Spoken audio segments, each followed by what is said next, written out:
ஓகேமா. எல்லாம் டீச்சரை பாருங்க. இங்க பாருங்க டீச்சரை கதை சொல்றேன். நீங்க பார்க்கணும்.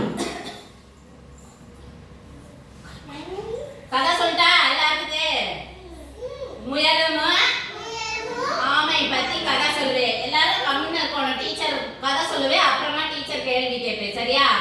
ஒரு காட்டுல நீங்க பேசக்கூடாது. டீச்சர் கதை சொல்லுவேன், அப்புறம் நீங்க சொல்லணும். சரியா? ஒரு காட்டுல முயலும் ஆமையும் இருந்துச்சாமா.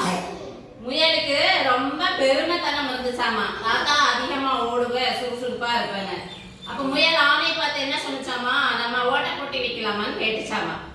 ஆமை என்ன சொல்லிச்சாமா, சரி நம்ம ஓட்ட போட்டி வைக்கலாம் அப்படின்னு. ஓட்ட போட்டி வச்சு 2 பேரும் முயலும் ஆமையும் ஓடுனாங்களாமா. யார் வேகமா ஓடுவா? முயல். Very good. முயல் வேகமா ஓடுச்சாமா. ஓடும்போது வழியில என்ன பண்ணிச்சு, முயல் டயர்ட் ஆகி படுத்து தூங்கிடுச்சாமா மரத்தடியில.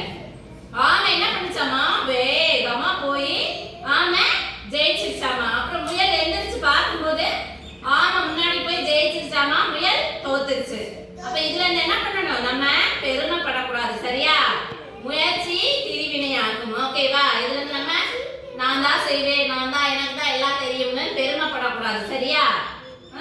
ஓகேவா? இப்போ டீச்சர் நான் கேள்வி கேட்குமா? என்ன இருந்துச்சு ஒரு காட்டுல? என்ன இருந்துச்சு? முயலுமே ஆமையும் இருந்துச்சாமா. அப்ப முயலும் ஆமையும் என்ன பண்ணுச்சு?